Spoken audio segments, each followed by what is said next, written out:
Finalmente esse dia chegou, não vi a hora de poder falar sobre Premonição 6 com vocês. Quem me acompanha nas redes sociais, eu até quero que vocês comentem se vocês acompanham. Sabe o quanto eu tava empolgado com esse filme, o quanto eu analisei spot. Fiz um vídeo aqui especial falando sobre todos eles, onde eu juntei e falei a trama do filme. E assim, modéstia à parte, eu acertei a maioria das coisas que aconteceram. Depois vejam o vídeo, tá bem legal. Mas agora que Premonição 6 vai ser oficialmente lançado essa semana, né? Já teve semana de pré-estreia, muita gente já assistiu, muita gente já me mandou comentários na DM. E eu respondi meio que ok, não podia falar muito. Agora vocês podem deixar os comentários aqui de coisas no vídeo, porque aí eu posso falar sobre tudo que eu quiser. E assim, eu tô vendo que esse sexto filme da franquia tá dividindo um pouco o público. Eu imaginava que isso ia acontecer. Algumas pessoas estão dizendo que esse filme é mais do mesmo, outras pessoas estão dizendo que esse filme é um frescor pra franquia, depois de dois outros filmes que algumas pessoas não gostam muito, né, que é o 4 e o 5. Eu, pelo menos, gosto um pouco do 5. O 4 eu entendo quem não gosta. Ainda essa semana vai sair o ranking da franquia e vocês vão entender minhas opiniões sobre os filmes. Mas na minha visão, Premonição 6, mesmo que siga a fórmula típica da franquia, onde um grupo de pessoas acaba ali sobrevivendo a um acidente e esse grupo começa a ser perseguido pela morte, esse filme ainda sai um pouquinho dessa linha, porque a gente vê que não existe acidente nesse filme, a não ser o da torre, que se passa nos anos 60.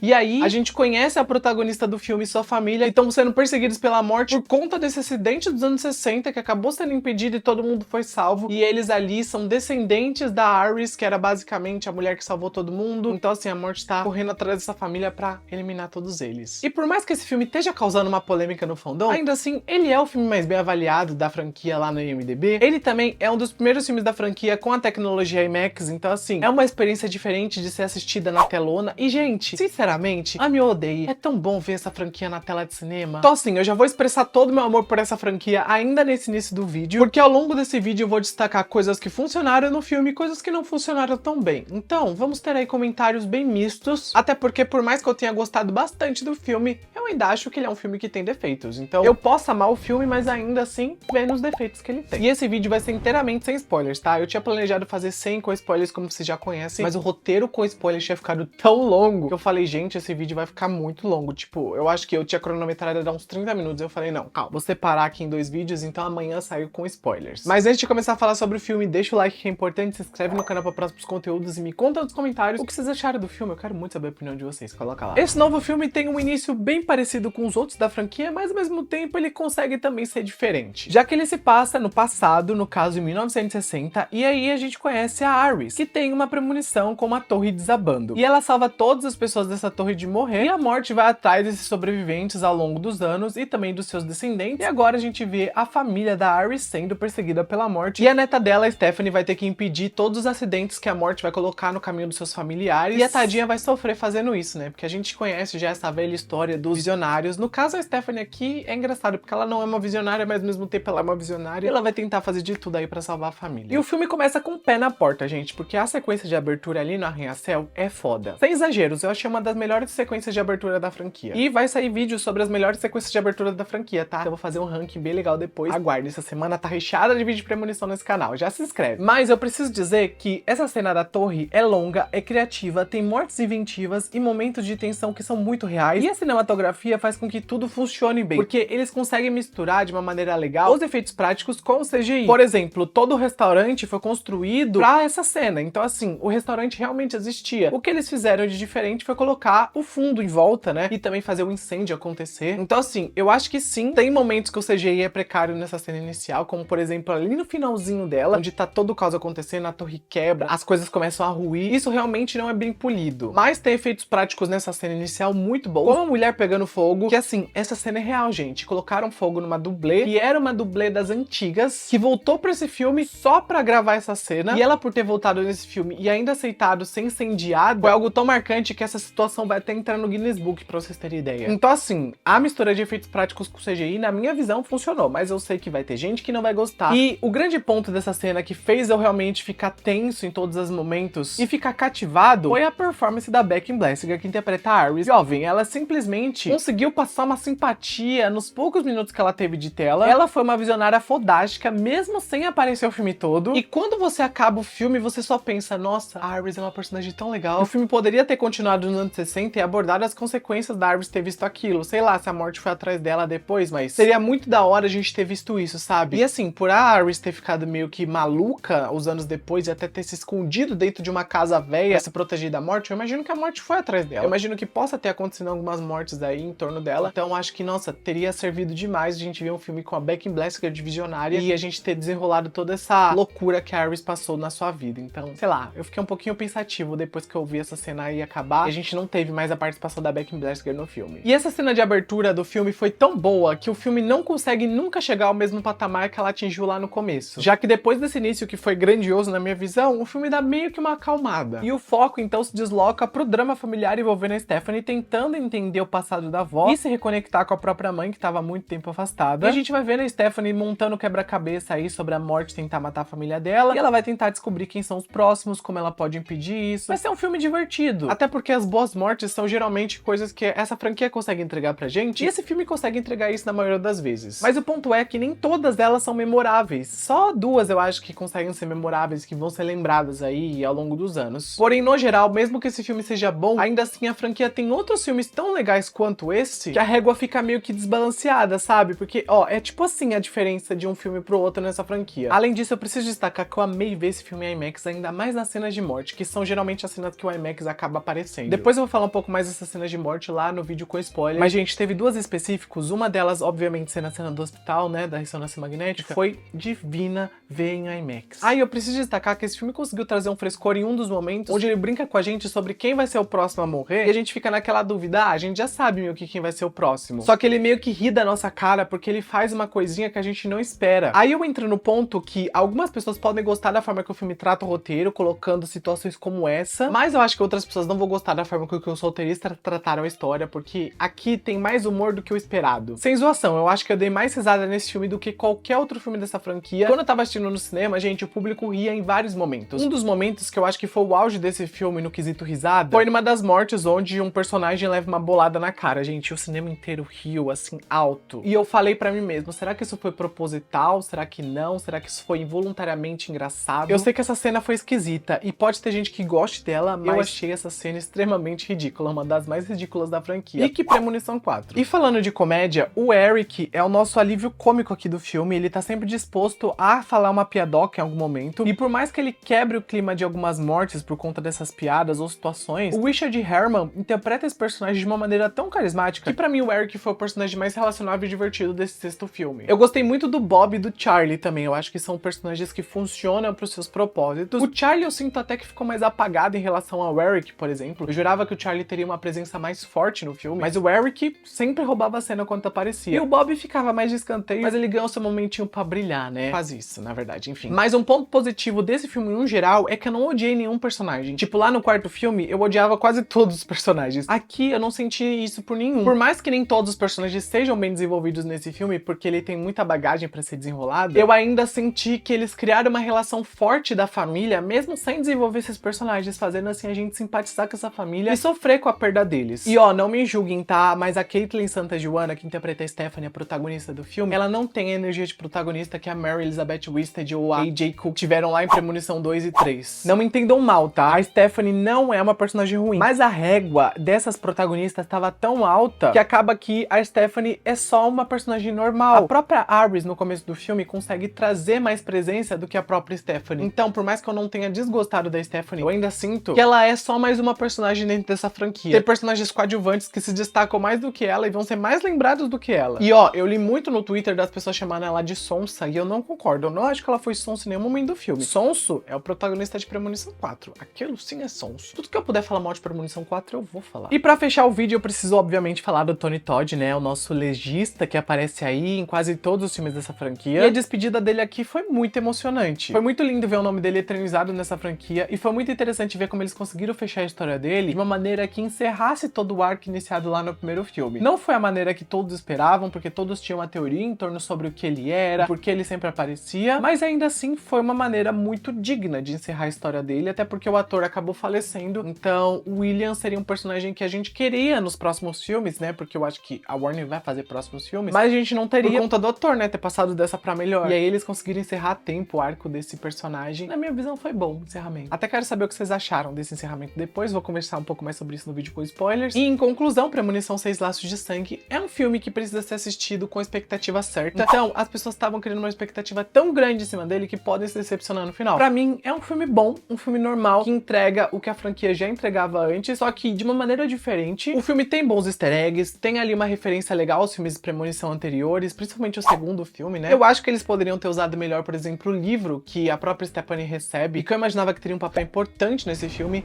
mas ele acaba ficando de lado. Só que, ó, no final das contas, eu nem liguei, eu simplesmente abracei essa história, porque 25 anos depois do primeiro filme, temos uma sequência que não é ruim, que é um filme divertido, que é aquele filme que muito provavelmente eu vou rever 30 vezes, assim como eu já vi o primeiro, o segundo, o terceiro várias vezes. Então, eu tô muito feliz com o retorno dessa franquia e quero saber se vocês estão tão felizes quanto eu. Me conta nos comentários o que vocês têm a dizer, fica no coração, me segue com mais conteúdos. Beijo, tchau!